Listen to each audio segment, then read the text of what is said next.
Mental health is a rising issue in our society. I recently had the opportunity to sit down with Greg Bottaro, the author of The Mindful Catholic and director of the CatholicPsych Institute. Greg is a practicing clinical psychologist and has witnessed firsthand the carnage our culture produces in real people's lives.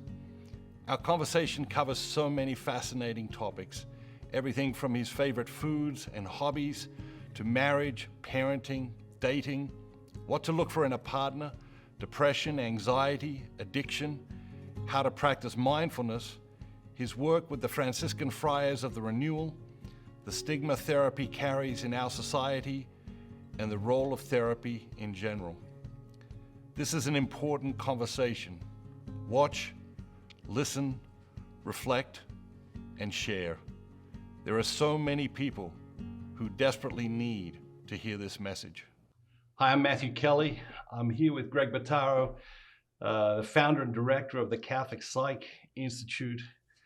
Greg, it's been a while. It's good to see you again. Thanks for coming to visit us again. Oh, it's great to be here with you. It's been a great partnership over the years, and we've done some amazing things together. I've got some very serious questions to get us started, what is your favorite food? I prefer a really good steak. A really good steak? Yeah, absolutely. I thought you were like an Italian guy. I am an Italian guy. What but were you hundreds, thousands of years of ancestors like turning over in their grave as you're like, I'll take a steak. It's true. I can't say I've had really good steak in Italy, but it's not the most amazing thing to do. But I do enjoy good steak. Good. Second very serious question, are you a coffee drinker? Oh, I love coffee. So Definitely. There's some Italian there, right? Yeah, there you go. Italians do love their coffee. Absolutely. How much coffee do you drink? I'm a little embarrassed to acknowledge that publicly. I probably have 4 or 5 espressos before noon. Ooh. And then I'll have a coffee after lunch. Excellent. Good. It's been a while since we've sat down. What's going on in your life? What are you excited about? Update us a little. We have 6 kids, and my youngest is 6 months, and we're just starting to settle in enough. We decided it's not crazy enough around here, so let's get a dog. So last week we got a puppy. So we have 6 kids under 8, by the way, and now we have a puppy as well. So we've added that to the roster, and it's amazing. We're having a lot of fun with it. Boys or girls? We have 3 boys and 3 girls. Okay, very good. I hear you love building things. That's true. What do you like to build, and where did that love of building come from? I grew up, my dad was always just like tinkering, building, fixing, and we kind of grew up in that environment. If it was something that you could fix or build yourself, then you just kind of did it. And really took on a love for this with my wife. We were on a show, a little known fact. We were on an HGTV television show called Property Brothers. So we were on one of these TV shows where you renovate and fix up a property. And my wife and I caught a bug, and we just loved it so much. So as soon as that crew left, we decided to add on another addition to that house. And then when we ran out of stuff to do on that little house, we sold it, and we bought a bigger property that was abandoned for a year. Wow. And so we've spent the last year, we had something to do during quarantine, fixing up this new property, bringing it back to life. And recently we moved to the outside as it started to warm up. And so I cleared a big part of the yard, took down 6 huge trees, and then put in about a 3,000 square foot garden. So this is our latest sort of project, building a bunch of raised planting boxes, and then filling them and laying the whole thing out. And then we're going out and finding vegetables and flowers with the kids and figuring out how to plant it all out there. So that's been the latest project. All right. So, I mean, you're the psychologist, all right? Yeah. I lay that out there. You are the psychologist. I am not the psychologist. I feel like I'm about to get psychoanalyzed. 6 kids, the dog, the renovating the house. All of that sounds a little bit insane to me. And I'm just wondering what your professional opinion is as a psychologist. Well, psychologists are notoriously good at ignoring our own psychopathology. So I actually don't have the even beginning of an answer for you. Other thing I hear about you is that you love sailing, used to sail, Yes, definitely. don't get much of a chance anymore. Yeah, that's true. What did you love about sailing, and what did it teach you about life? Good question. I loved the raw power of nature and being really in tune with it and having to really respect it, but then realizing that by giving yourself over to it with that respect and reverence, you can also go so much further and faster than anything you could do on your own. And so it became this exhilaration for me. There's almost nothing more amazing as far as I can think of in nature in this created world than hiking out over the edge of a sailboat holding nothing but that main sheet with your body flying over the water and hearing the rush and feeling the water slapping up. And that is just heaven to me. So what I learned there is to respect, to reverence the created order, and to look for ways that it can help us to become better versions of ourselves. So, as a psychologist, one of the things I'm curious about in social settings, you know, people inevitably ask, so what do you do? When they learn that you're a psychologist, what sort of reactions do you get? Well, I do the best I can to hide the fact that I'm a psychologist in social settings. Usually I tell people I'm a painter or I'm an electrician, something that nobody's going to ask any follow-up questions to. But when people do know what I do, it's really hard. At first, people always assume that I can read their mind. So people are uncomfortable and nervous around me. And, I tell people all the time, listen, I only work when I'm getting paid. Like, I'm not doing my job right now at this cocktail party, so don't worry about it. But then inevitably they want to open up and share, and it's like this immediate access to people's interior life. And they're sharing their difficulties or their wounds or whatever else. And sometimes it's a lot to try to navigate when you're sipping on your cocktail and trying to talk about the sports, the Yankees, or something else that's going on. I can imagine. People come to therapy for all sorts of reasons. One thing I've often wondered is, do people sometimes come to therapy to avoid something rather than to face something? Oh, wow. Oh, to avoid something. I think so. I think a lot of times people are surprised if we really hang in there together at what ends up coming up.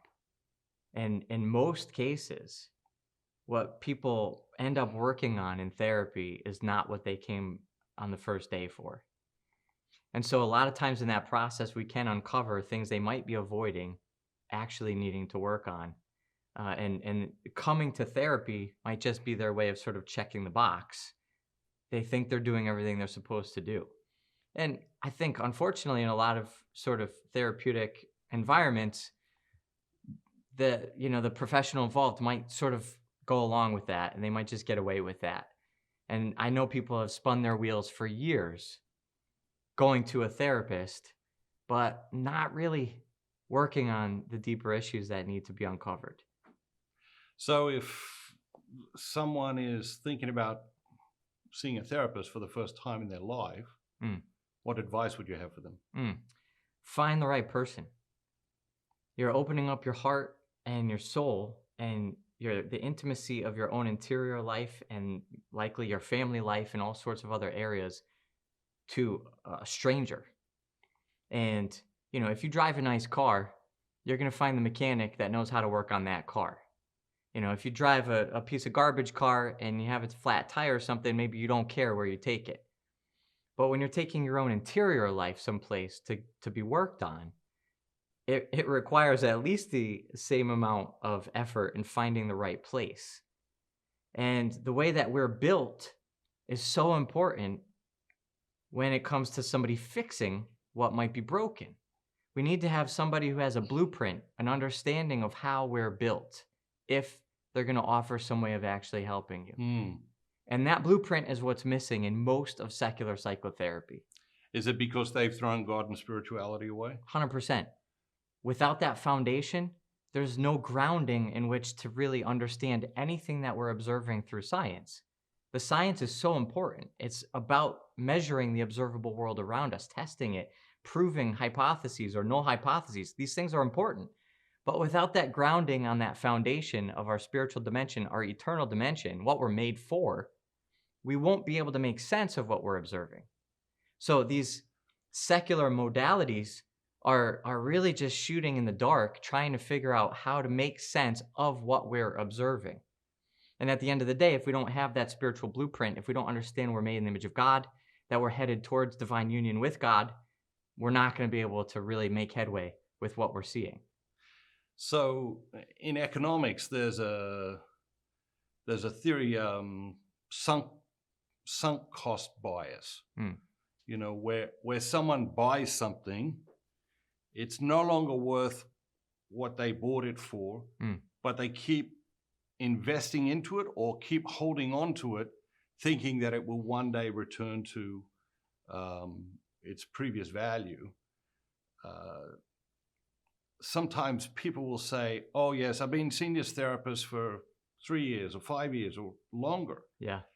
And you ask that person, okay, well, what is it about that relationship that works for you? Or do you feel like your therapist is a really good fit for you? Yeah. And they'll often say, well, actually, no. But I've been with her for so long, or I've been with him for so long. So they've sort of got this sunk cost bias. They have a sense that it's not really working, but this person knows all about their life. This person knows all about their family, knows the things they struggle with. So they're hesitant to make a shift. Yeah, definitely. And move to a therapist who might be able to help them more effectively or in a deeper way. What would you say to that person? Yeah, it's really subtle, and it's sometimes not as obvious even as realizing this isn't really going anywhere. Sometimes it feels like this is the best that I can get because that person only knows that one box that they've checked. And so they don't even realize that they're missing out on something better. So sometimes I offer sort of an outside perspective of some more objective criteria. You know, if you're with somebody, it's not just about, everybody thinks rapport is important. It is very important. You have to have rapport. But being challenged is also very important. You know, so if you have a therapist that you never feel challenged by, that's going to be a problem. You know, your therapist is not just your best friend. It's not the person to just always validate everything you do. There should be deep validation of who you are as a person. But then also, there should be this momentum moving forward. There's a growth. There's a trajectory. And if you can't see that there's actually a growth and a trajectory happening, then it's probably time to take a step back and reevaluate. So this challenging piece that you talk about is a part of every relationship. Whenever we're trying to help other people become the best version of themselves, there should be challenge, there should be encouragement, you know, there should be both of these things. How do you know how much you can challenge a patient? Well, to be totally honest, I don't always know. You know, to be really honest, I make mistakes on that line, and it can be really difficult. So it's a little bit of a give and take in terms of putting myself out there, and then if I make a mistake, also having the humility to acknowledge it and even to apologize if necessary. But at the same time, you sort of develop an insight, a little intuition into having a grounding and some rapport. Like there's enough of a connection here. And I also know based on my own heart's disposition, because I really love my patients. And I can tell what's going on with the relationship based on what's going on inside of me. And as I'm growing in understanding of this person and I'm growing in love with this person, I know that we're on solid ground. I've had the experience of being more challenged to develop that sense of love within myself for certain patients. So I can also figure out like, okay, what's my stuff getting in the way here? And I'll take that to my own work. I have my own therapy. I have my own colleagues that I go to for support. And then I'll kind of like work on like, who does this person remind me of, or what is coming up? What are my fears? What are my insecurities? And then once I move those blocks, then I come back and I can redevelop and try to regain that traction with the patient. And so as that's happening, I have that internal compass that lets me know, like, all right, we're ready to take that next step because I'm ready to take that next step. I'm not going to lose the connection that I've developed or need to develop. Okay, so you've got your life going on here, and then you've got all the lives of your patients that you're intimately involved in. You come home at night, wife, kids, dog. What has having 6 children taught you about fatherhood? Well, I'm still a work in progress, still learning a lot. But one thing I realized from training in my doctorate and learning how to be a professional psychologist is how to let go of the things that are not my responsibility to hold on to. And I hope that I'm learning little by little how to do that with my kids as well. I pour my heart and soul into my kids, into my marriage, into, those relationships as the most important in my life. And yet, at the same time, at the end of the day, I can't be responsible ultimately for the decisions that they make. So, in some small way, there's a connection there. I think it's a lot harder lesson to learn with family life. But as I continue along, realizing that ultimately God is the one who's responsible for this mess. And whatever we do to make the mess worse, he's definitely more capable than we are of cleaning it up. So just like with my patients, with my family, with my marriage, with everything else, I have to just put it back in his hands at the end of the day. So, what advice would you have for someone who's about to become a father for the first time? Oof.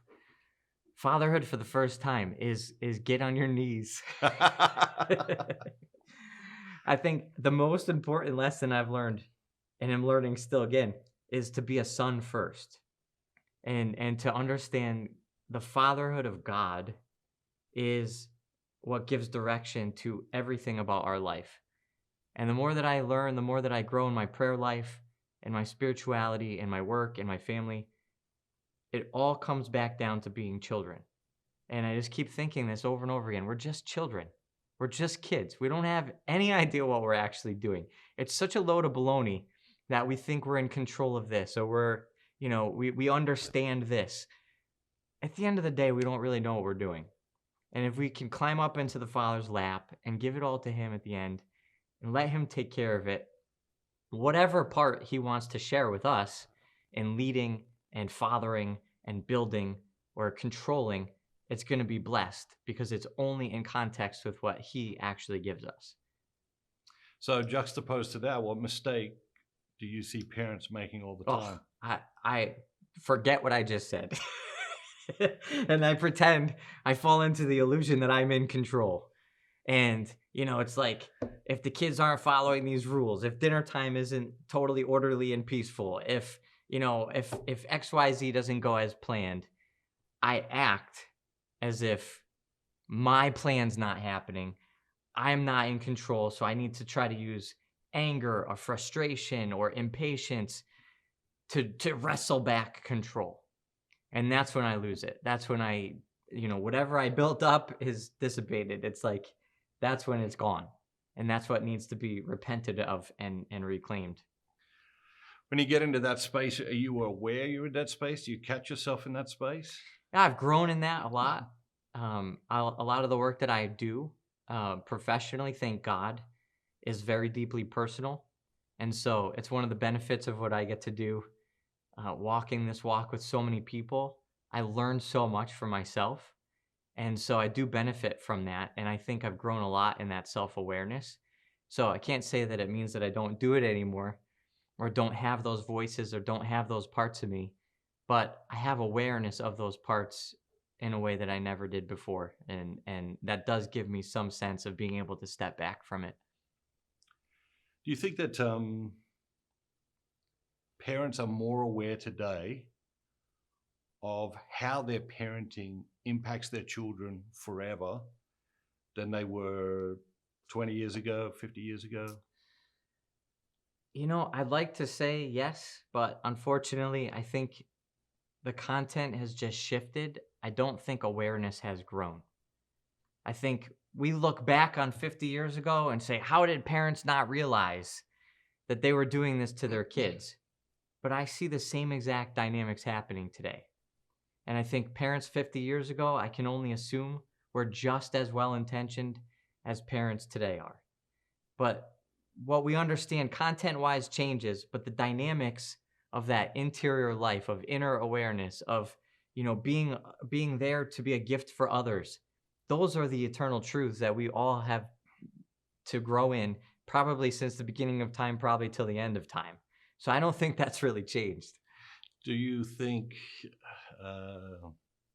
well, what's something that parents are doing today that others will look back 50 years from now and say, I can't believe parents were doing that 50 years ago? Technology. I think parents have swung the pendulum too far, whereas before, maybe 50 years ago, there's too much strict harshness. And now I hear parents tell me all the time, I can never take away Johnny's cell phone, iPad, tablet, whatever. Like, of course I couldn't do that. They'll never be able to communicate with their friends. They'll never this, they'll never that. They'll hate me forever. Like, that's ridiculous.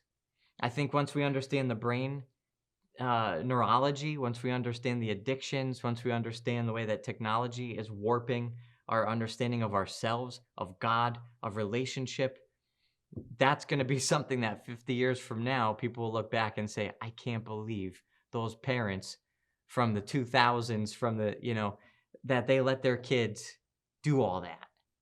And so, I think we're going to have to answer for that. So parents, friends of mine have a 13-year-old. They asked me recently what I thought about them giving their 13-year-old a cell phone. And I asked them to talk about it. I asked them, what their opinions were, what their daughter was saying to them, and what her friends were saying to her, and what other parents had shared with them as parents. And they were approaching it thoughtfully, but you could tell they were really struggling with it. And what it ultimately came down to was that all her friends had one. And I asked them, okay, let's imagine for a moment none of her friends had one. Would you be the first parent to give your child a cell phone in this social group? And they didn't like that. I think it brought some clarity that was maybe, it's like sometimes you go to someone for advice and you want them to tell you what you want them to tell you. Right. And they don't tell you that, so then you go to the next person, Right. and then the next person, and then the next person, until someone tells you what you want to hear, and then you say, you're a very wise person. I'm really glad I sought your advice because you told me exactly, what I wanted to hear to begin with. Yeah. So I think parents are in this dilemma. It seems parents struggle to do things that are countercultural. How do we encourage parents to have the wisdom, the inner strength, the whatever it is it takes to make countercultural choices for themselves and then to teach their children to do the same? Yeah, this is the answer that the parents are probably not looking for. But in order to be countercultural, you have to have a culture. And parents are lazy. And I give into this myself sometimes too. So this is not pointing fingers, but this is just naming a thing what it is. And if we don't take a step back and have an intentionality to the way we live our life, then we are swept away with whatever else somebody else is deciding should be the way we live our life. And of course, that's not one person. That's a whole sort of movement. And that might be guided by technology, big corporations, media, whatever it is.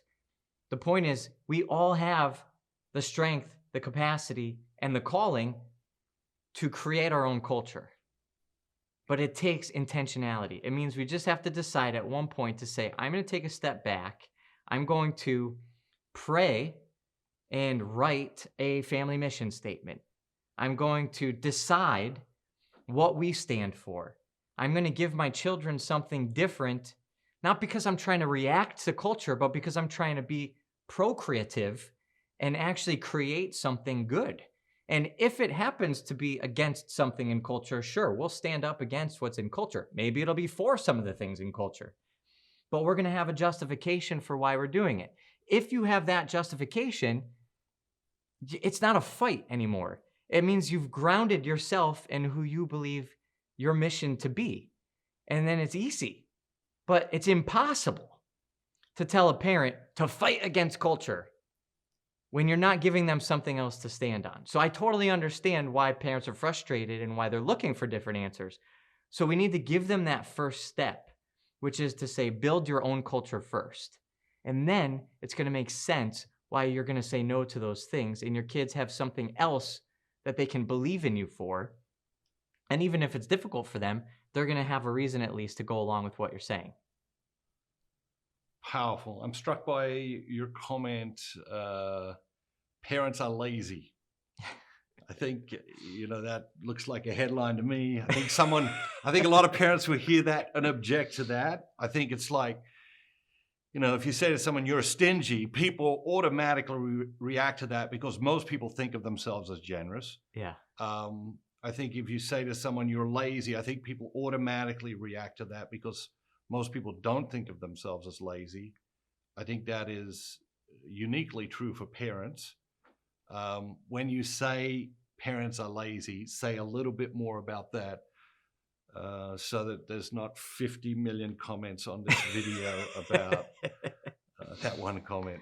Well, listen, again, let me say it again. I am lazy, and I am stingy, and I have imperfections and brokenness inside of me. So I'm not at all sitting here saying, from a position of perfection, this is what everybody else is doing wrong. This is me saying I feel that disappointment that parents feel when kids are off track. I feel that way too. And when I look inside myself, this is what I come up with. And I realize that there's a lot more that I can actually affect when I look at myself first. And so I also realize that it's not a general judgment on somebody's identity. When I say I am lazy, I don't mean that I'm identifying myself as a lazy person. What I'm saying is I have parts of me that are lazy, and I have parts of me that are stingy, and I have parts of me that are selfish, and I have parts of me that want to just be in control of everything and not take orders from anybody and not even submit to Father in heaven. Parts of me. And a lot of times what I find is when people don't accept some of those parts, those negative parts, those distasteful parts, we end up repressing and then sending those parts into the dark where they're going to continue to do battle. And a lot of times they win. So sometimes those lazy parts come out, sometimes those selfish parts come out, and that's what ends up sort of ruling the day. So none of that is to say that parents don't have certainly plenty on their plate, certainly plenty to fight against. And we need support. We need to support each other. We need to not be name calling, not calling anybody the name of laziness. But we want to be able to work together to build community around supporting what is good and actually helping each other with what's not good and building each other up and carrying one another's burdens. But we have to first recognize that there's burdens and there's imperfections so that we can actually present them to each other for that kind of support. So when you look at your own childhood, and now you have these little people running around, how do you absolutely want their childhood to be different to your childhood? My childhood was in many ways very happy. And I came from, upper middle class, and my parents loved me very much.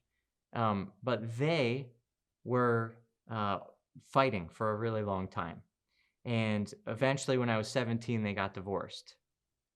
And what I realized was, that sort of atmosphere marked their marriage for a very, very, very long time. It's not like something just happened all of a sudden and then they got divorced.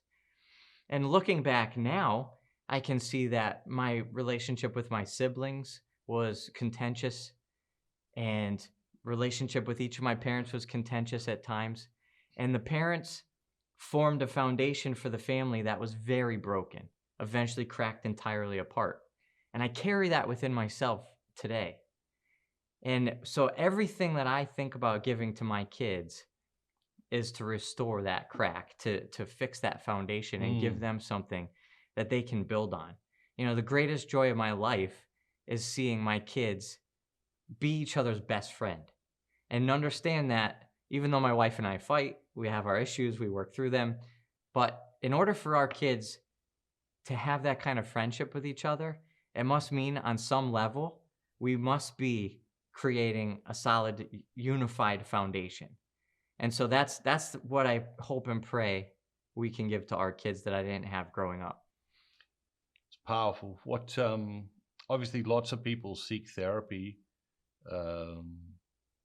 surrounding issues in marriage. What is the most common mistake you see couples making in marriage? Common mistake is well, it's really a deep self-centeredness, and practically it becomes a matter of wanting one's own self to be known more than wanting to know the other. And all we long for is to be known. We're made to be loved. And then we're bringing ourselves to each other at this most deepest, most intimate level and feeling the terror of not being known by the other. And in subtle ways, that happens. And it takes this heroic act of courage to put that to the side and step out of that terror of the unknown to know the other. It takes an incredible act of the will. And it takes somebody like Christ giving us an example to follow and say, do this and follow me, because this is the way to life and to happiness. To have any reason to even believe that this is the right thing to do. Otherwise, this is insane. So to put oneself to the side like that and to enter in with the loving instead of just waiting to be loved is the way. And when that doesn't happen, it leads to disaster. Two people who are vulnerable to each other but only looking for their own needs to be filled creates division and disaster 100% of the time. When couples come to therapy, how often have they waited too long to come? Oh, every time. Every time. Every time. What prevents them from coming sooner? The stigma of therapy. I think people think of therapy as, you know, if it's a necessary evil, it's not for us, but it's for other people. And there's not a culture of stewardship of our emotional and spiritual lives that is consistent with a fully integrated understanding of ourselves. I mean, a lot of people don't even go to a physical checkup enough. But even those people who do, it's even less that will say, my spiritual, emotional life deserves a checkup as well. And so we end up in a situation where we only go to the doctor if we're really, really sick, if we really can't do it on our own anymore. And you only go to a psychologist or a psychotherapist when we're way beyond the point of reason. So, you know, there's certain people out there that promote, I love listening to Terry Crews, and he's got a really beautiful marriage, and he struggled with pornography, and he talks about this stuff very openly and publicly. And what I love about his platform is that he talks about how it's healthy and natural, and it builds up his marriage to go to marriage therapy every year. And like they have like the best sex life, the best love life, the best intimacy, because they see their relationship as something that needs that outside help to continue to build up and work on. And that's what I think is an ideal way to look at it. And so we have to have that humility and that trust in the process to open up to that. Most people don't. They wait till it's all crumbling and on fire, and then they show up and they're like, go ahead, fix this. And a lot of times it takes a lot of work on both parts to be able to do something with that. In our lives, you know, if we want to be excellent at anything, we usually seek training, counsel, emulate the best in the field, look for best practices. Nothing more important in life than relationships. Why do we think we can do it without any of that? It's, I think there's a lot of reasons. I don't think it's so simple. I think on one hand, there's a lot of hucksters out there. I think there's a lot of people just capitalizing on emotional difficulty. And people are trying to get help and they're not getting help. Their friends are trying to get help and their friends aren't getting help. So I think that there's something to be said for going back again to this idea of a blueprint. A lot of mental health doesn't have the right blueprint. So on one hand, it's just a really difficult process. And on the other, I think we have this illusion of self-sufficiency that we want to be able to take care of it ourselves. We know best. We're in control. That's the best way to protect ourselves if we are the one managing control over everything. And it takes a lot of vulnerability and humility to put ourselves out there for somebody else to help us. How often is the problem that one person is willing to put themselves out there, but the other person is not in the same space? In terms of a marital work? Yeah, in a couple. Yeah, so, pretty much every time that's going to be the case. Usually there's so much defensiveness because of so much hurt. And it's one person that will sort of break open to that need first. And then the second person has a long way to go before they believe it's possible that they should drop their defenses, drop their guard, and even hope that this can be resolved. So it takes a lot of work, and you have to kind of navigate like which person needs the most attention right now, who to build up rapport and earn trust with first, or who's in most need, so that we can sort of go this way and then this way and like back and forth and figuring out who to work with and in what way to navigate that difficulty. I have a friend who's a head coach for an NFL team, and I asked him once, like, who's the hardest team to talk to? He says, team that's winning. They're on a winning streak. They think they know how to do it. They don't listen in the locker room. I said, well, who's the easiest person, or who's the easiest team to talk to? I'll never forget. He looked me straight in the eye and he said something. He said, nobody listens like a desperate person. I thought about it a lot since he said it. And I wonder if it's true, because I sometimes think like desperate people, they're like, yes, they're desperate, but they still won't listen. Do you have that experience in therapy? Yeah, I think it's probably a little harder the more interior we're talking. And when we get into the desperation that comes from... Whoa. There's something more interior than football? This is America.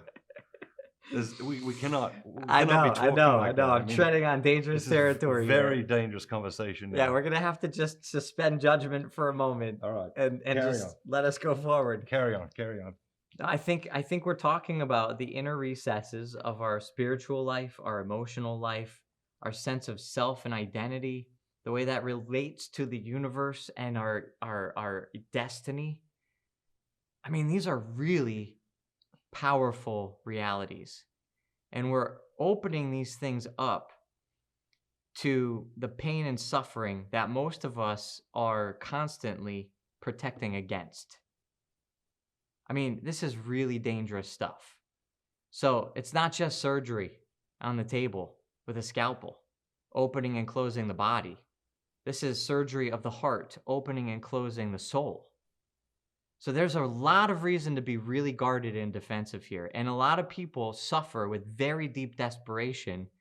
And all it does is cause more defensiveness and guardedness. And in many ways, I say, rightly so. Yeah. Good for you. One thing I do a lot of work with is helping people have more compassion on themselves. Even the parts you don't like about yourself.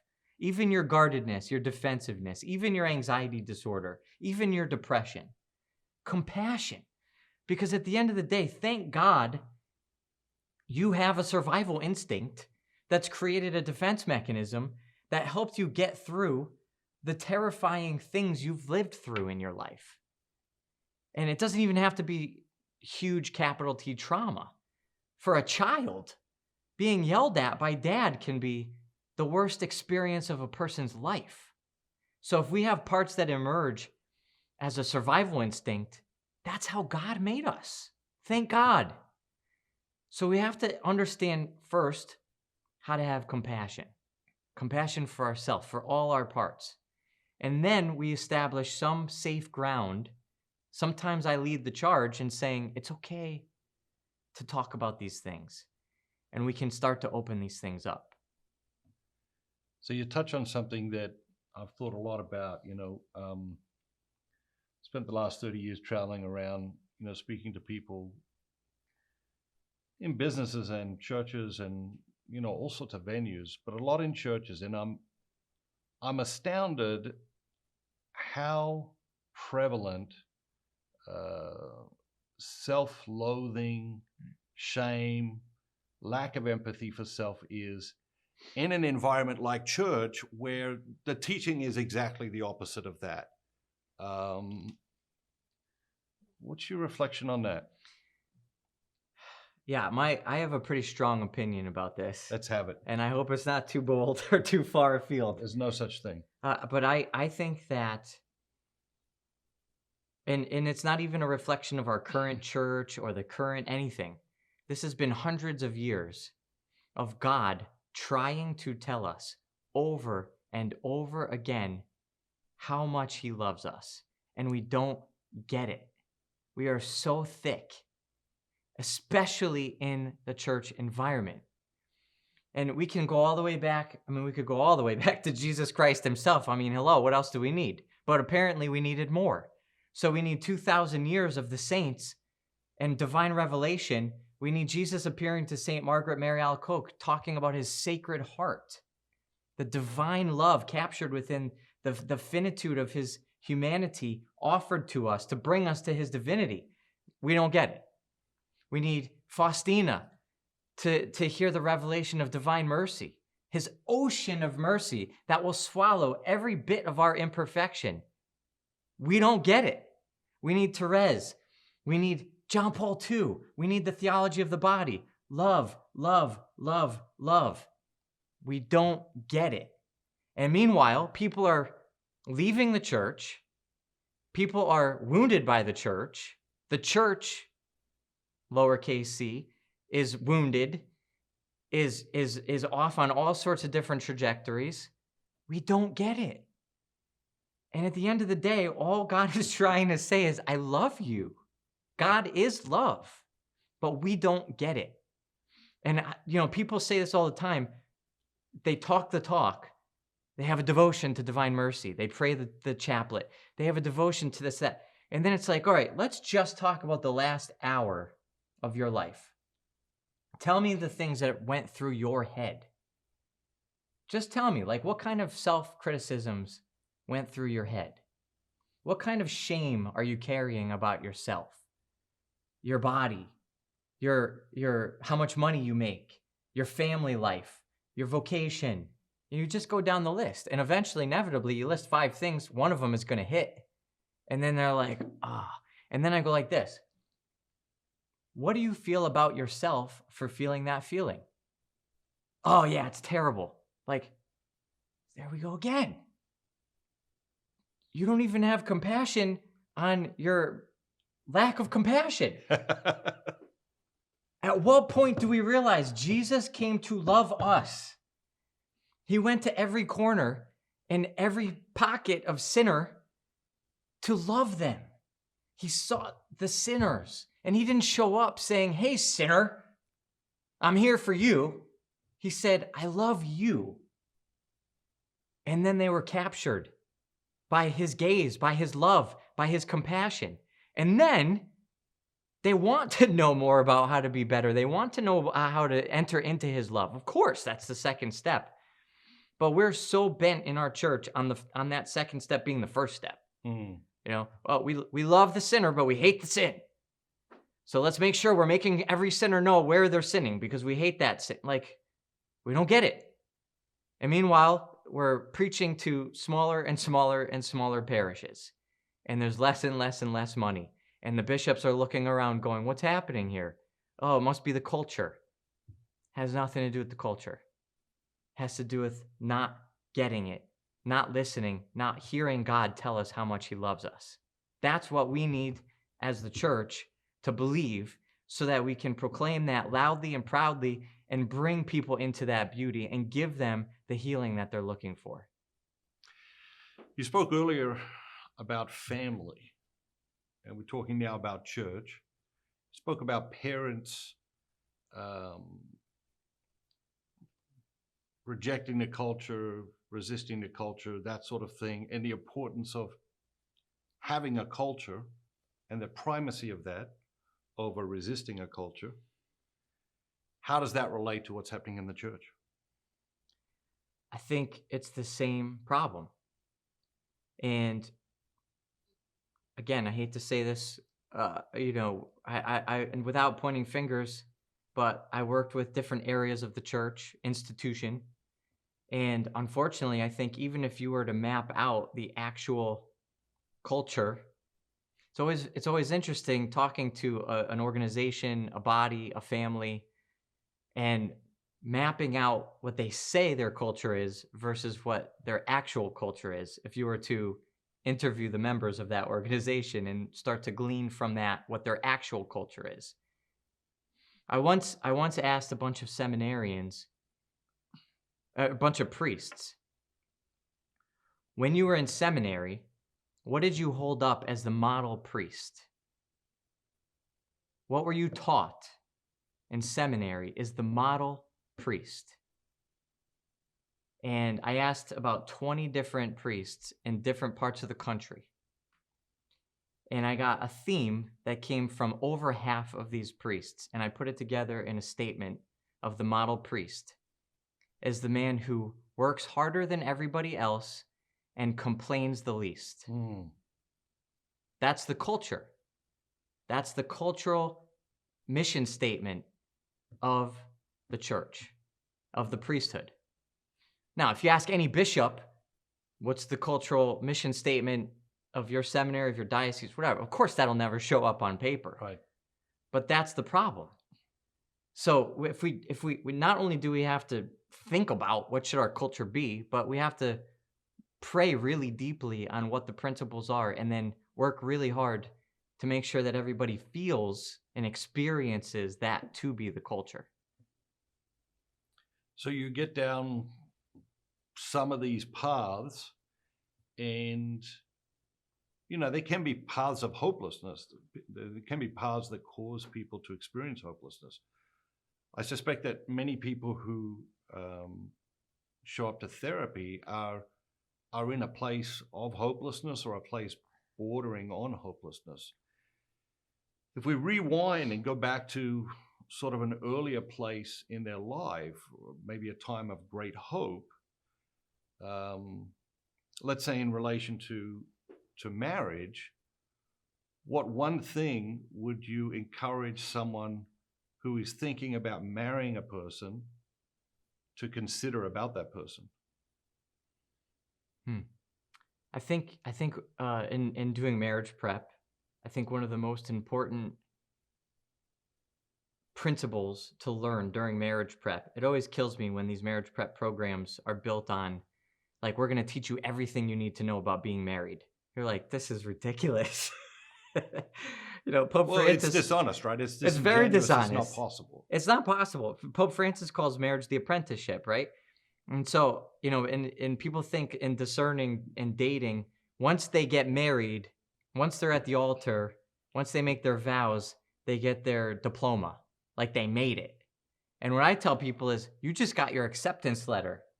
You're now entering in to the university of love. This is your apprenticeship. And you're going to spend a long time until death do you part in an apprenticeship. But the one principle that I think is worth at least introducing so people know what they're saying yes to is, you're the person I'm choosing to be the recipient of my gift of self until death do us part. and whatever that entails and whatever we figure out along the way. So instead of it being like, oh, who's my ideal this, or, my favorite whatever, and do we like to go hiking together, and,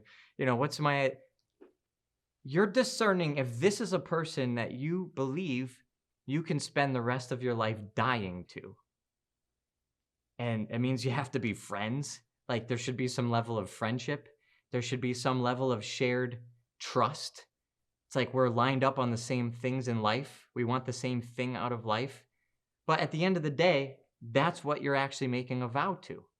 Even if this person becomes paralyzed or sick or cheats on you or any of these other things, it's like you signed up. The vow you made is that you're dying to self to this person. You're making a gift of self to this person. So restoring a sense of that sacramentality of what this vow is actually about, I think is really helpful, even in a dating person's life, to start thinking in that way. And that changes the parameters around what they're thinking and discerning who they're actually going to end up marrying. So, what should that person consider about themselves before entering into a relationship like that? Yeah, I think a person needs to have a certain amount of maturity and a certain amount of self-ownership.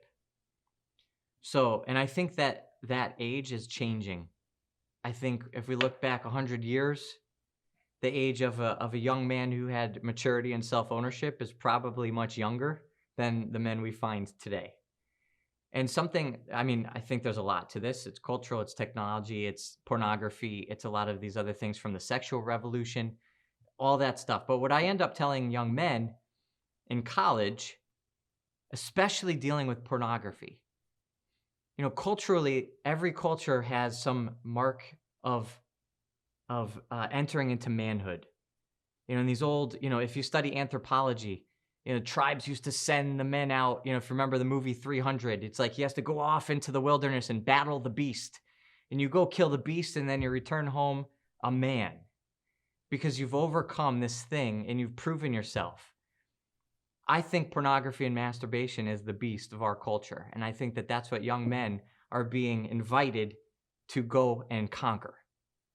And I think very few are coming back victorious. I think very few are even going out to battle. So we have these young men who are really boys not entering into manhood at all. And that lack of maturity, and granted, I want to be cognizant of there's a spectrum here. There's a lot of people suffering with addiction, with abuse, with trauma. There's a lot of things happening in this conversation. But in general, men need to be fighting against this evil. And women, in their own way, have to be fighting against that evil that stands in the breach. And they have to go past it. And then some of that is self-discovery. Some of that is healing from wounds. Some of that is just deepening a sense of self-ownership and self-knowledge. And so we have, and I think this is where mentors come in, spiritual direction, therapy, to have a sense of help along the way. Like, what do you think? Am I ready? Do I know myself more? The family itself is where we're supposed to get a lot of that kind of direction. Have I matured enough to start thinking about making myself a gift to somebody else for the rest of my life? So you talk about maturity, you talk about sort of the gap between where men were 100 years ago and where they are today. I think part of that is that we're slow to put responsibility on young men. As a result of that, we see them seeking all sorts of things. At the same time, we see, male enrollment in university plummeting, female enrollment in college skyrocketing. And I feel like you now have whole generations of women standing there looking back at the men and saying, come on, guys, catch up. How do you counsel that generation of women? It's very painful. It's very painful, and it's part of that feminine genius to be more relationally oriented. So relationship, friendship, those kinds of things come a lot easier to the feminine brain and to the feminine genius, to the feminine person. And in a lot of ways, I think God established this complementarity between men and women so that we learn from each other. And in many ways, the division from the garden where Adam and Eve had to hide from each other is just exponentially amplifying. And so men and women are hiding from each other in a lot of different ways, men from women and women from men. But I think on the surface, what you're pointing to is just that dimension of community is immediately being dissipated, which is more painful to the feminine genius, which is ordered towards relationality in the first place. So there's a lot more that's being lost, but I think at first glance, that's the first thing that pops up, and that's the most painful. But I think it's equally painful for men and women in different ways, and it's a part of the sickness of where our culture is right now. So they do get married, they do take their vows, but it seems in many cases, this hiding, men hiding from women, women hiding from men, the vows don't magically take that away, and it seems to be going on a lot even within marriage. Is that your experience? Yes, 100%. And what is it that draws people out of that hiding? Hopefully that's when the desperation and the necessity does bring people, not because they've been so wounded or so deeply, hurting each other, but just the normal course of life. I find a lot of people do at some point realize, I thought I signed up for more than this. And at some point, there's some experience that somebody can have. They go to a talk, they have a friend who brings them to a retreat, they read a book, they hear a speaker, something happens, and they're sparked open. Maybe there's something more for me here. But then we have to do a really deep dive because there's so much suspicion and doubt and lack of trust that's why they've hidden themselves from each other for so long. So it's really good to spark that desire for more because we're made for more. But then it also means we have to show up and be ready to do some work because typically that trajectory has buried very deeply whatever those wounds are, those fears of each other. So we live in a culture, in many ways, a culture of pretending. People pretend to be someone on social media, highlight what they consider the best parts of their life. This pretending seeps over into real relationships. And then they're in a relationship with somebody, but they've been pretending to be someone that they're not. And then they're scared to death to be discovered for who they really are. I think driven by that, primary fear that if people really knew us, they wouldn't love us. Yeah. How often do you see that dynamic, and is there a resolution to that dynamic? I have to say, I think I see that dynamic all the time. I think every time. But I don't think it's as clear as the way you maybe are making it sound right now. Like, it's not as that obvious to every person who's doing it. Now, not everybody feels afraid of being known. In fact, the opposite. Most people want to be known more. What they feel is the desire to be known, and they don't even realize how afraid they are to actually be known. So, and I don't think a lot of people even realize how fake or pretending they're being in social media. I think people are generally pretty good. And again, to have that compassion on like whatever these defense mechanisms are built in because of a very good survival instinct. And it's not like we're always warring within ourselves about like, oh, I'm afraid of this. Well, you shouldn't be afraid of this. Maybe that's happening on a very, very deep level beyond the light of our conscious mind. But it's not really what's up here in our conscious light. And you get two people living like that, coexisting together, who have the best of intentions, who are doing the best they can, the best they know how, and they don't realize they're actually hurting each other. And then little by little, the hurt grows. And they're like, how did we even end up here? And that's when they need that help, like somebody from outside the system to help break things down and look at things differently and sort of look at this way and look at that. And okay, maybe this is where things went wrong, or maybe you are really afraid. Maybe that question, if you're the first person to introduce phones to your kids, would you do it? Like, that's such a wise question, because it zeroes in on something that those parents weren't even able to look at in themselves. They're only thinking about their kids. They're thinking about popularity. They're thinking about their kids not hating them. But when you ask the right question from outside the system, all of a sudden it sheds open. It opens up with new light and gives clarity. And then we can go deeper. And that's where we can do the work. So you touch on something I think, very powerful, that I was going to chat about a little bit later, but I think this might be a good point for it. In the book, you talk about how so much of what we do is unconscious. How we can get in the car and we can drive to a place and we can arrive at our destination and be unconscious of, okay, how did I get from home to this place? I don't remember choosing a route. I don't remember consciously saying, I'm going to turn right here. I don't really recollect that. We live so much of our lives unconsciously. How do we make the unconscious conscious? Yeah, it's a good question. And again, we start off from a position saying, like, it's good that we do that. Thank God. What I call the autopilot is the way that we can move things in different parts of our brain, because we only have so much capacity for what's called working memory. It's the thing we're conscious about. If we're consciously thinking about the way we walk, we would never be able to do anything else. All the muscles involved, the balance, the movement, the perspective, our vision. There's so many parts that go into what needs to happen in our brain to simply take a step. And when you watch a toddler learning how to take their first step, it's visibly obvious. There's a lot going on here. They're like all over the place. But then little by little, because they do it over and over again, it becomes habituated, and that becomes part of the autopilot. That goes back into a different part of memory.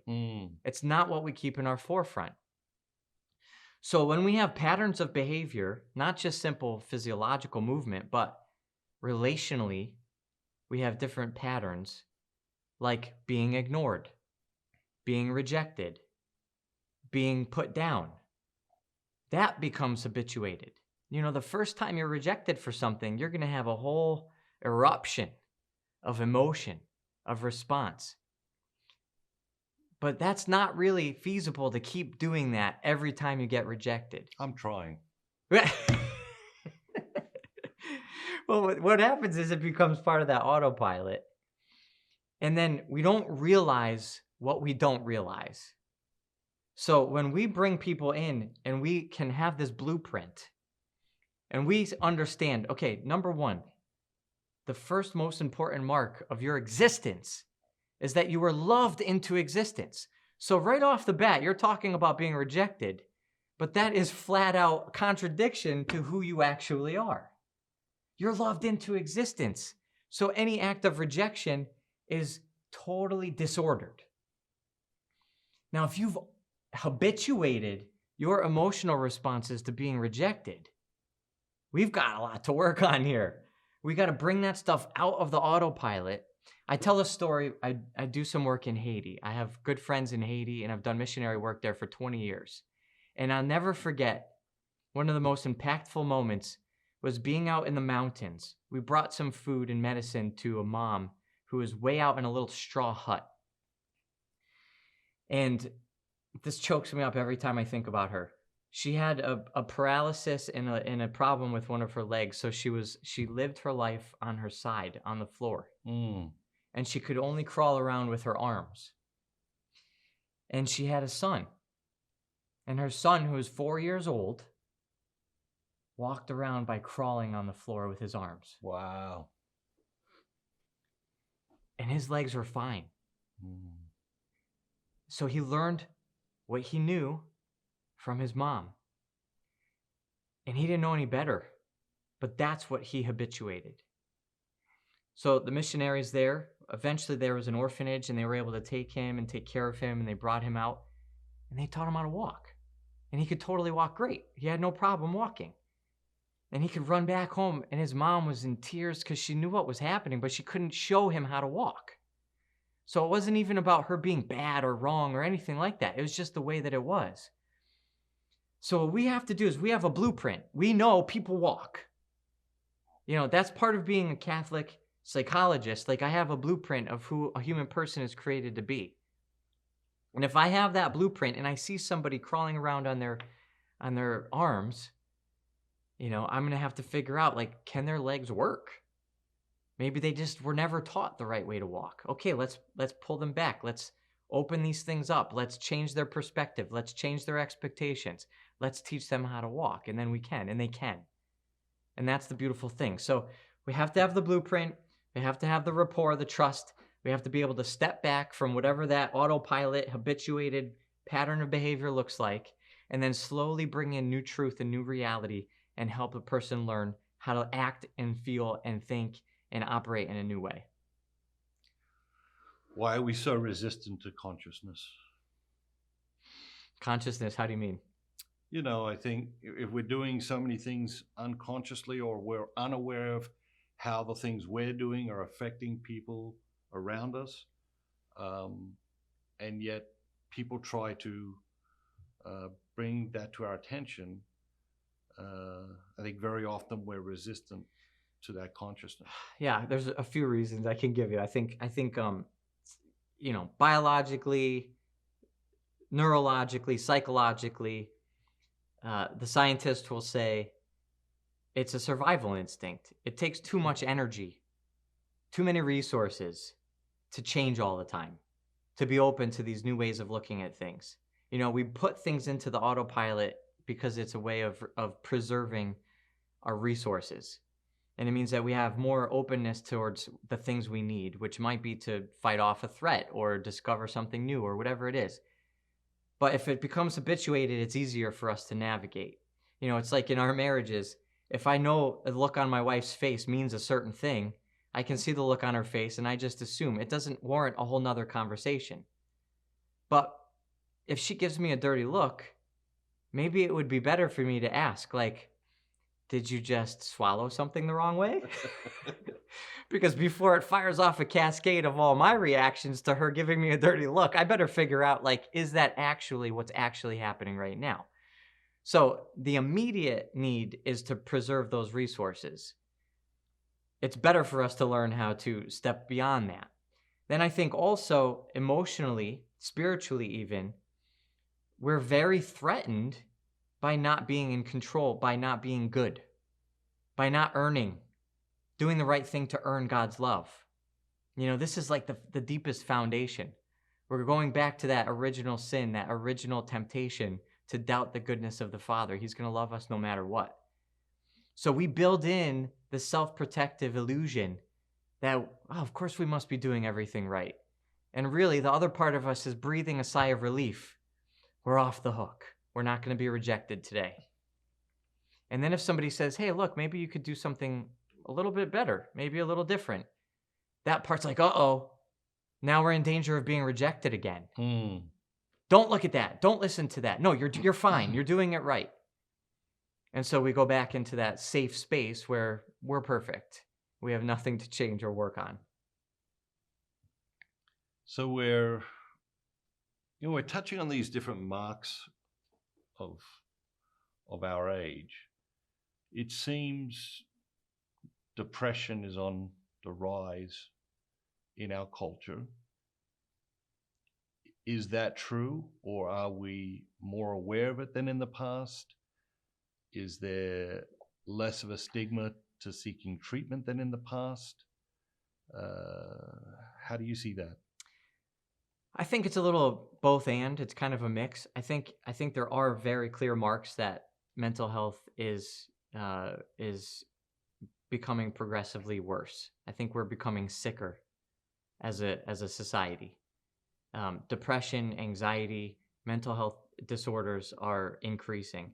and suicide rates. The age at which people are experiencing these things is lowering. So we have kids 7, 8, 9 years old who are showing a lot more suicidality than ever before. Obviously, all these different addictions that we've been talking about, like this stuff is rampant and it's definitely happening. I think at the same time, we're also just more aware of the issue. And so I don't know, exactly how that actually pans out, but I do think that this is a serious issue.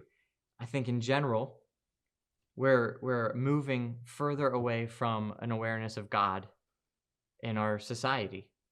And the more that we don't have a grounding in the eternal truths, the more terrifying life becomes.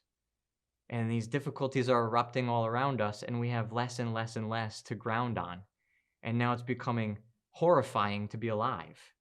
And I think that, people will try to muster up some reason for living, but it's never going to actually answer the eternal longings and desires of our heart. So without that eternal answer being built into our culture, our mental health is going to continue to get worse. Is the rejection of our spiritual selves and spiritual realities and God, is that the disease and all these other things the symptoms? I think so. How controversial a statement would that be among mental health professionals? I'm not really counting on keeping my license for much longer, so it's probably one of the most controversial statements that can be made.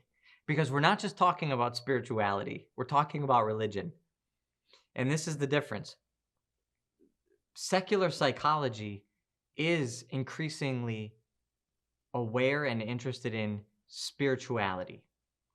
But as soon as spirituality lays any kind of claim on an objective religious truth, a principle, an eternal reality that goes beyond what we feel, it is adamantly, flatly rejected.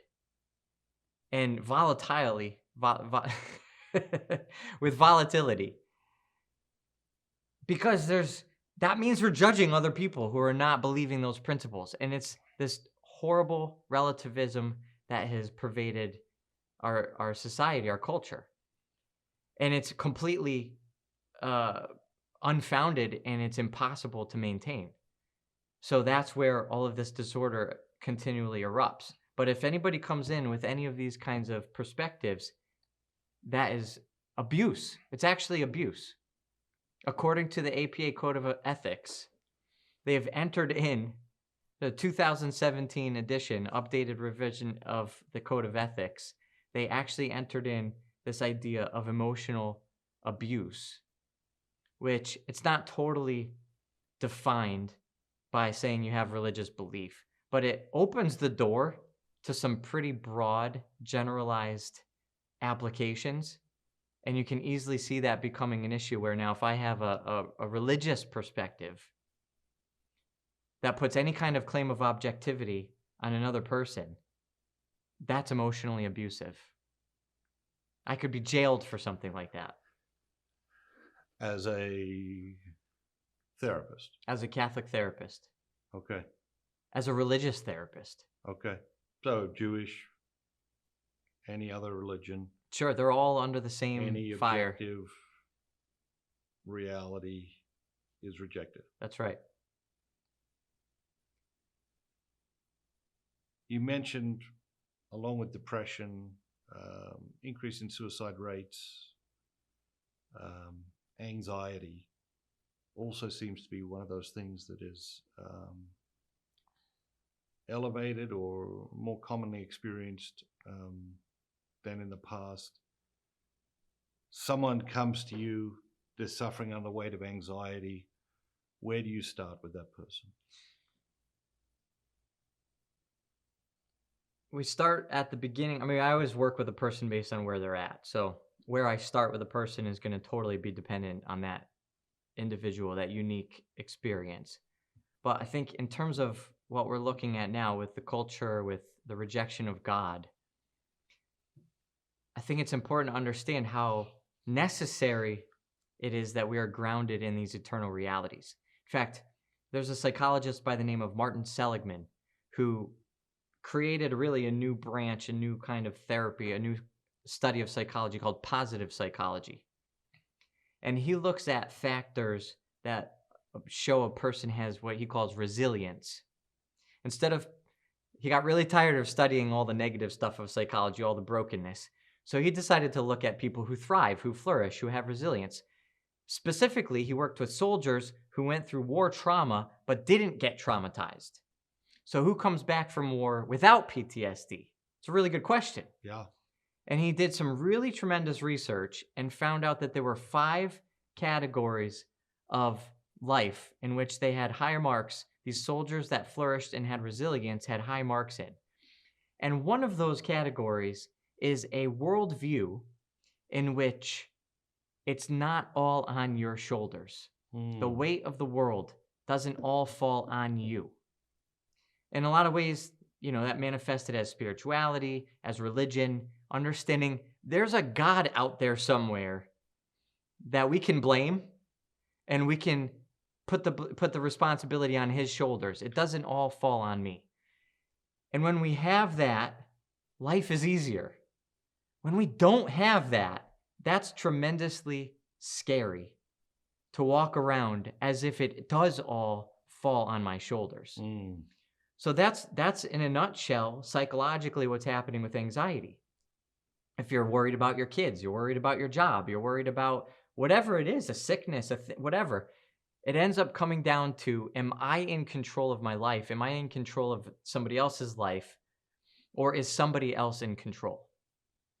That's why Jesus says in Matthew 6:25, do not be anxious about the things of your life.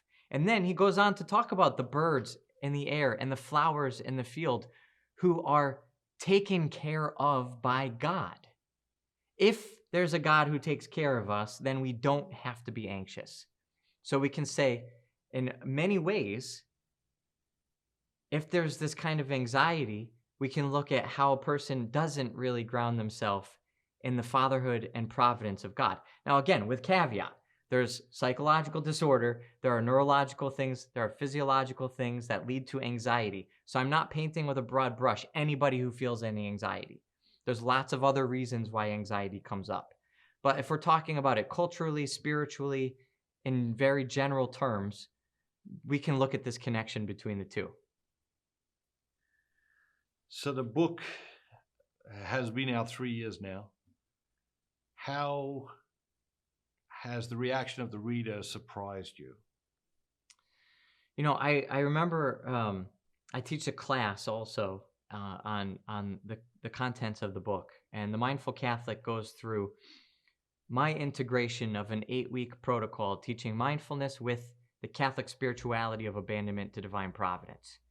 And I taught it as a psychologist who I'm Catholic through and through. I happen to be a psychologist. And I bring my faith into everything that I do. So I'm teaching this psychological thing to help people with these psychological issues. And somebody who read the book came up to me. And after I was with her, she was in one of my classes, and she read the book. And she said, I have to thank you. I've been going to daily mass almost my whole life, and I never knew how much God loved me. And I was floored.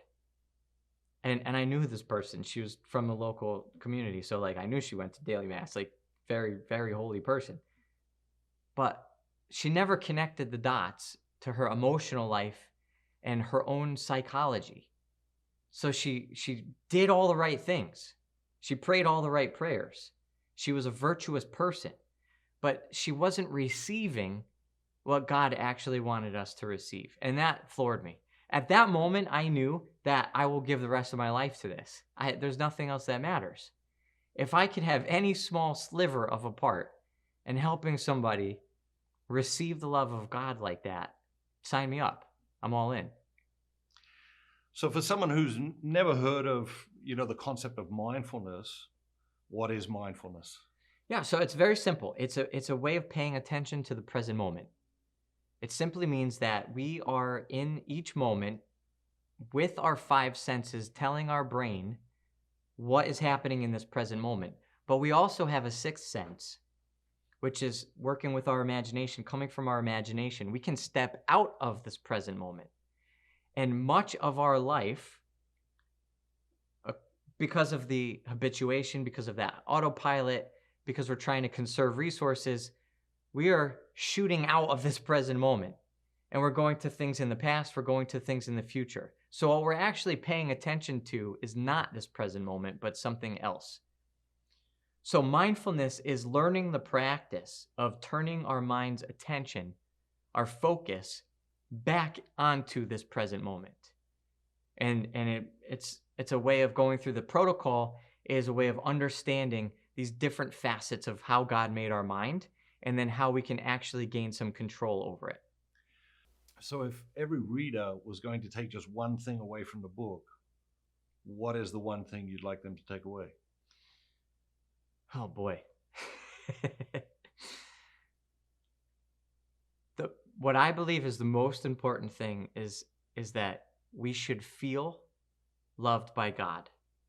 And He made us to feel His love. And if we don't feel His love, there's something more that we can do. And it comes from looking inside, from self-awareness, from understanding the way He made us. It is turning towards the present moment. That's part of it. It's really only the beginning. There's a lot more to come after that. But that's the beginning. Receiving His mercy in a way that most people have not actually experienced. The subtitle of the book is Finding God One Moment at a Time. How much is the problem that people think they found God and,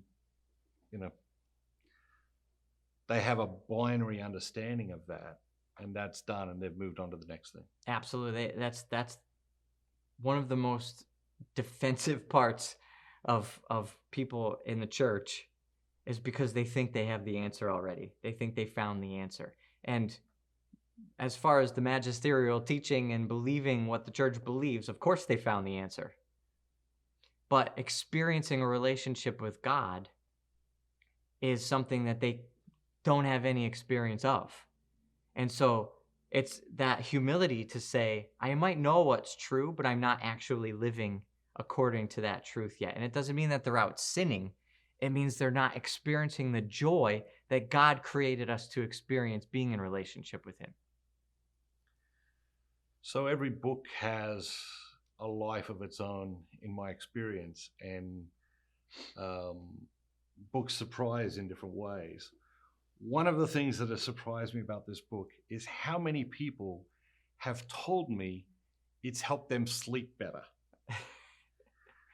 What is your reaction to that? Yeah, I think sleep is one of those things that we don't pay enough attention to, but it has such a dramatic effect on our life. There was an actress, I think, who said in an interview, in the end, winning is having a good night's sleep. That's really all it comes down to. Obviously, there's more to it than that. But I think because when we're sleeping, psychologically, there's a lot that's happening in the brain. And it's a way of processing a lot of the stuff. People don't realize our brains are incredibly active while we're sleeping. And there's a lot of processing that's happening. And in a lot of ways, our conscious mind, when we're awake, is repressing and defending against a lot of the junk that we actually need to process. So it's a very healthy, again, it's something to have compassion on and something to thank God for, but it's a very healthy process of burying things so we can get through our day and then letting them come up. And the sleep process is meant to be that time of regurgitating and processing and filing things away where they need to go. This is how God made us. But if we are not doing what we're made to do during the day when we're awake, it's going to affect what's happening in our brains at night. And what happens is we don't know how to actually have peace during the day. And that means that the same sort of structure, that same function of protection and restoration is getting totally thwarted and thrown off track. And so then we can't sleep. And then we're awake, or we're ruminating, or we're having a bad night's sleep, or all these other things end up happening. So through the Mindful Catholic, people are learning how to connect their faith to their emotional life to live during the day with peace that allows you to think about and do the things you need to do, attend to the things you need to do when you're awake. And that allows you to go into that deep sleep where you let your unconscious mind do what it needs to do. So as you go through the book, I think there's some epic themes, the present moment, mindfulness, unconsciousness. Another one of those epic themes in the book, I think, is freedom. How did you arrive at your conception of freedom as you presented in the book? The first time I experienced this was before I knew to call it mindfulness. This was when I was with the Franciscans. I spent 3.5 years discerning a vocation to religious life. And I had my own hangups, I had my own stuff, and then I discerned the religious life as my path. And I felt really joyful about it. I was really all in the beginning. But the more time I spent there, the more healing was happening. I spent 5 hours of prayer a day. I had great spiritual direction. I had very close proximity to the sacraments. Obviously, some stuff is going to start to get healed in that process. And I started to realize, I don't know if I'm actually supposed to be here.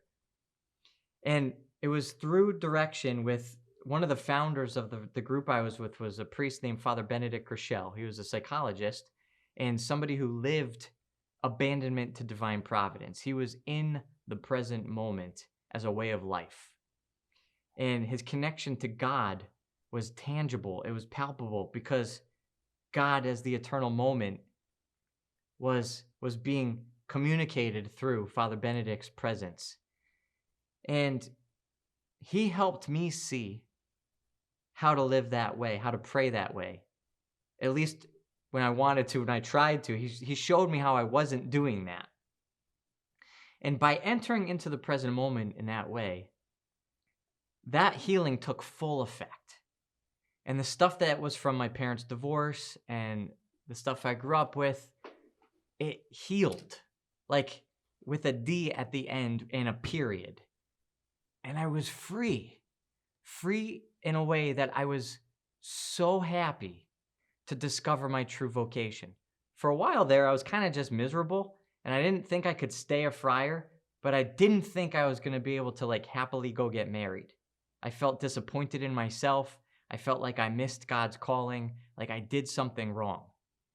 But it was through that practice of the present moment, what I came to understand psychologically was actually mindfulness with the Holy Spirit and with a relationship with God there, that all of that opened up.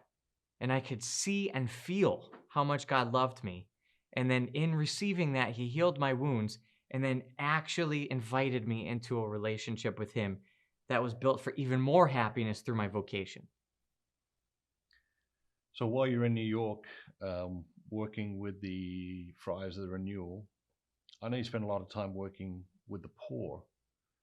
I was reading Fulton Sheen recently, and he was quoting somebody, and the quote was something to the effect of, someday the poor will forgive us.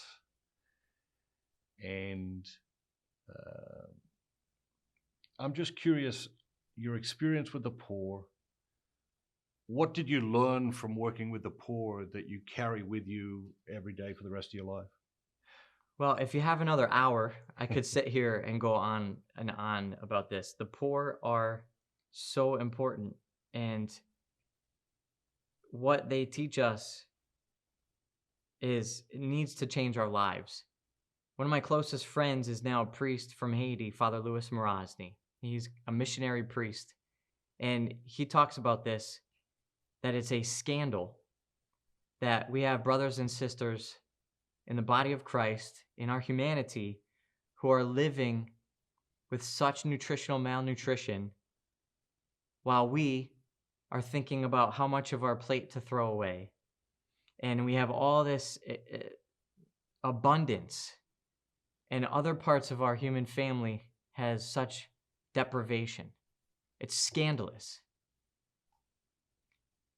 That's one point that I've learned, is to never forget the poor, not take for granted what we have, and to always think about others who don't have the same blessings in life that we have. Beyond that, what has more shaped my life is I've really come to understand money. And I've come to understand money as a means to an end.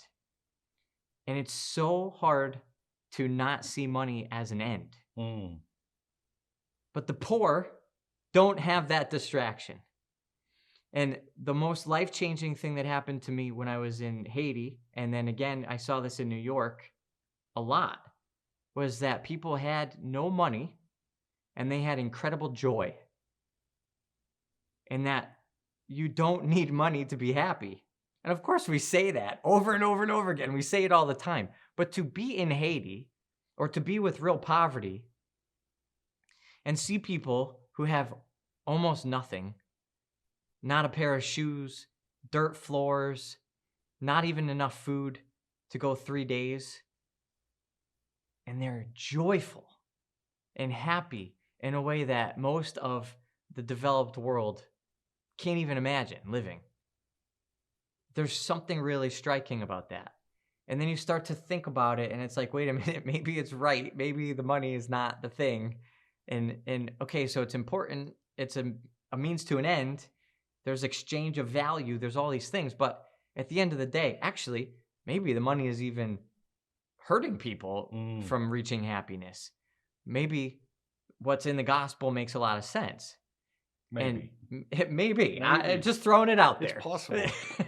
So is at the end of the day, is money evil? No. Can money be really distracting? Yes, absolutely. And what the poor can teach us is that joy and virtue and living a good life is on a completely separate trajectory than whether or not money is in the picture. Chapter 5, you talk about running away. What are we running away from?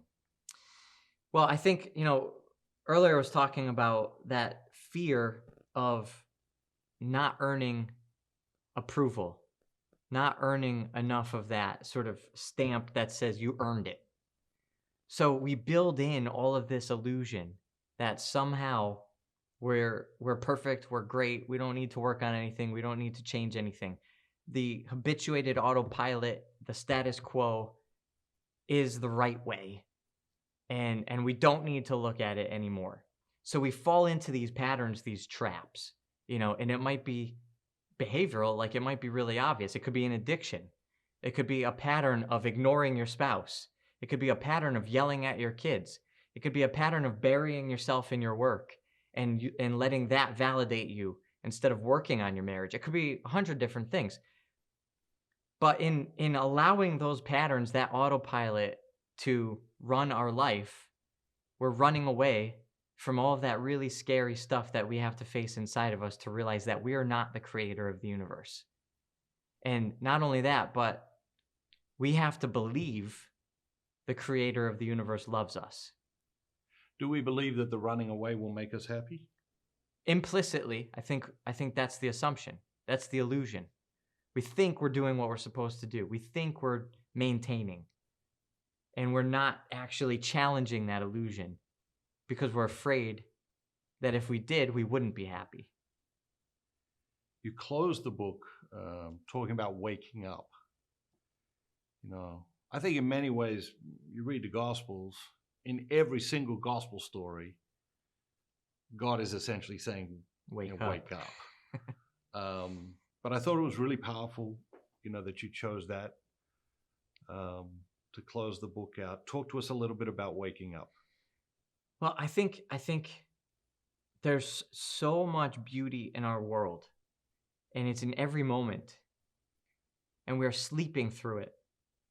The autopilot, the self-protection, the illusion, the self-defensiveness, even though we give it compassion and we accept that it's part of how God made us, it's actually blinding us from the beauty that's in every single moment of our life. Every single person, every single interaction, every single person is an image of God. We are made in the image of God. We say it like it's nothing. We say it like it takes 20 minutes to get to the grocery store. I'm made in the image of God. Like equal realities. like if we saw God when we looked at each other, when we looked in the mirror, how much would life be different? And because of the habit of our day, we don't stop to look and see. We miss the beauty. We sleep through it. And in many ways, we couldn't, like, you'd have to be a mystic. You'd have to be a hermit to actually always see God. Like, we couldn't walk down the street. You'd be on your knees like every 3 steps. You know, we wouldn't be able to work. We wouldn't be able, it would be too mind blowing. In some ways, it's God's mercy that we have these ways of sort of veiling the beauty of the mystery. But I think we could do a lot better. Yeah.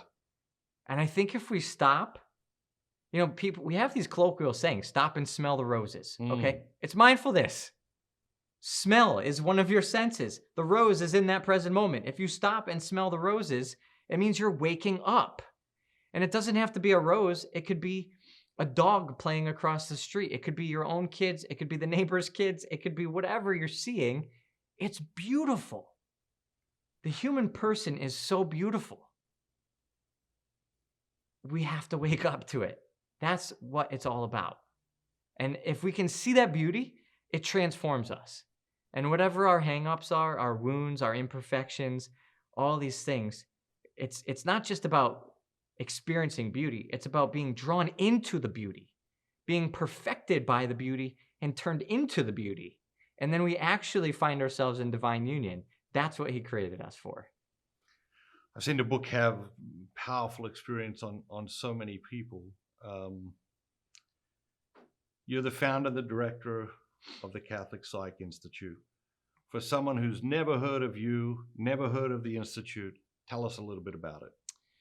So I've basically taken my own journey and seen the vocational aspect of God in my own life, integrating my faith and this understanding of psychology. And I want to share it. I want to give it. I want to create ways of scaling the impact of what happens when we really understand the incarnation. In other words, God made himself man to bring man to be in union with God. That's our ultimate happiness, which is what psychologists hopefully are trying to help people discover. So only through that integration of faith and psychology will true happiness be possible. I started the Catholic Psych Institute so that I can hang a shingle. It started as a private practice. This is how I'm going to help people. I marketed myself that way. I went knocking down the avenues of New York City when I first opened up, from rectory to rectory, trying to get past every parish secretary to talk to the father about who I am and what I'm doing. And I'm here for the church, and I'm here for the faithful Catholics to help with these mental health issues from a faithful perspective. I had a full schedule in less than 6 months. I had no idea what I was doing. And next thing you know, I'm bringing up and coming therapists who are in training and helping them to practice the same way I practice. Now it's almost 10 years later. We have 12 therapists. We've gone through all sorts of iterations and growth, and we're developing all sorts of programs. We've really done a lot with Catholic mindfulness. After publishing the book, we have the courses. We have follow-up courses. We have an online membership community. We have a whole new way of accompaniment that we've launched. So the Catholic Psych Institute has become an even bigger, what do I even want to call it? The Catholic Psych Institute has become an even bigger vehicle for bringing this truth of our life, of our spirituality, and the way God made us to hopefully impact and help so many more people. I know you faced tremendous resistance in the professional mental health community because of your approach to this work, because of the foundation that you've built this work on. How has this work over the last 10 years exceeded your expectations in wonderful ways? Well, I think the challenge comes from, balancing between this integration of the secular and the spiritual, the faithful, So on both ends, depending on the extreme that we're looking at, there's going to be some pushback because I'm trying to do what I think is very difficult is to balance two things that are oftentimes separated from each other. But it's actually how I believe we're created. And the most beautiful and encouraging and life-giving thing for me has been to see that it is how people are created. And when we give the keys to unlock our true nature and our true calling, it works. It works. This is what's been so amazing is I experienced it in my life. It worked in my life. And then God inspired this way to share it with other people. And with some amount of trepidation, I tried to offer it to other people, and then I did, and it worked. And it's this amazing validation. We don't have to just walk around suffering from divorce. We don't have to walk around suffering from abuse. We don't have to walk around suffering from all these traumas and anxieties and depression and all of these misunderstandings of our humanity. And in the church, we don't have to walk around feeling the Catholic guilt all the time and separation from God and lack of joy. If we understand who he created us to be and who he is actually for us, it works. That's everything. That's what's given me the strength to continue and ignore a lot of that pushback sometimes from the two extremes. How many Catholic psychologists should every city in America have? Well, God willing, every city will have somebody they can send people to. I mean, there's enough Catholics in the world, and there are enough people interested in mental health and psychology in the world that, if done right, the training programs and the businesses that get set up to provide the vehicle to scale should flourish. And the more that it works and the more that people come to see that, the more it'll work. You've pioneered this effort. How satisfying is it now to see other young psychologists, therapists coming up, embracing it, celebrating it, working with people, and transforming lives? Well, it's amazing. And it's so beautiful to see that what God has inspired in my heart is also being inspired in other professionals' hearts around the world. And so, it's a very small group of people, but little by little, you start to see like this is a zeitgeist. This is a cultural movement that is actually happening. This isn't just some crazy fanciful idea that I just sort of came up with. And so it's been the most amazing thing to find other professionals out there to resonate with. And then in my own little world, my own pocket, to train up therapists underneath the Catholic Psych Institute and to realize that we're growing this little family and there's other little families and that we're doing tremendously beautiful work for God in his kingdom and that people are finding the healing that he actually created us for. It's fantastic. Great to be with you. God bless you. God bless your work and your family. And I hope you'll come back and chat with us again soon. Absolutely. Definitely. It's been a pleasure. Thank you. Thank you.